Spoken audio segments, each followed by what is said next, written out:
wika ay higit pa sa salita. Ito ang nag-uugnay sa puso, kultura at pagkatao ng bawat isa.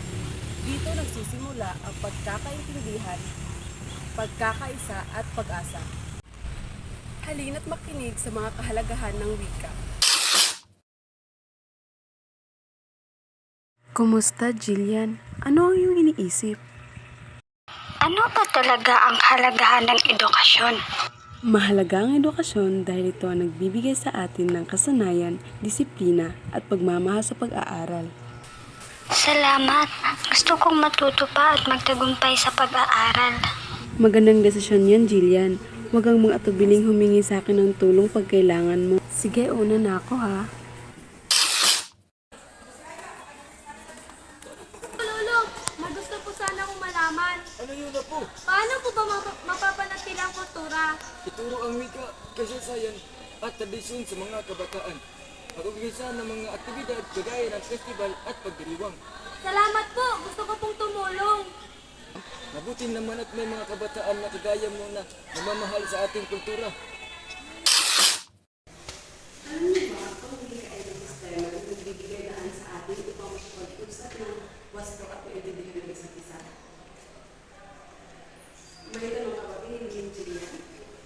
Ano po ang ibig sabihin ng sistema ng wika?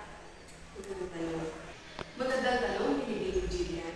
Ang sistema ng wika ay tumutukoy sa mga tuntunin at istruktura na ginagamit natin sa pagbuo ng mga salita, pangungusap at diskurso. Ito ay nagbibigay ng kahulugan at konteksto sa ating mga komunikasyon. Naintindihan ko na. Kaya pala importante ang pag-aaral ng tamang gamit ng wika. Tama! Ang pag-unawa sa sistema at wika ay mahalaga sa epektibong komunikasyon. Jason, kailangan ko ng tulong mo sa proyekto natin.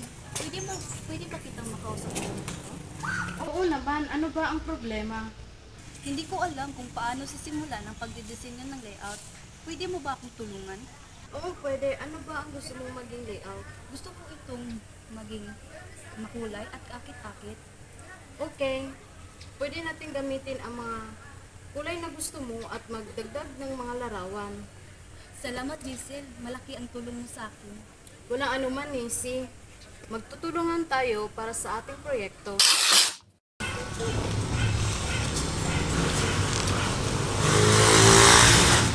Lola, baka ko talaga ang wika. Apo, nung bata pa ako, ang mga ninuno natin ay nagtanim ng palay gamit ang simpleng kagamitan. Lola, kaya pala alam ko na ngayon kung paano. Dahil ikinukwento mo sa akin.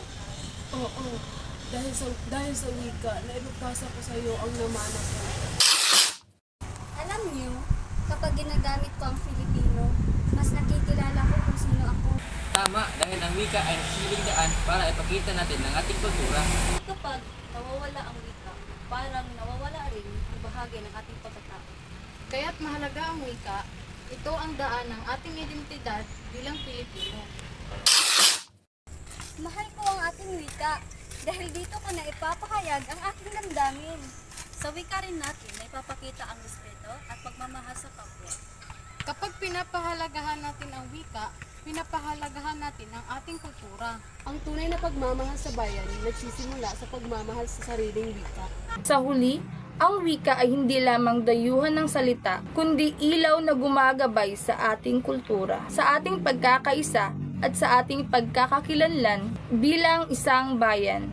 Kaya't ating pahalagahan, ingatan at ipamana ang wika. Dahil sa bawat salitang buhay, nariyan ang kasaysayan at nariyan din ang kinabukasan.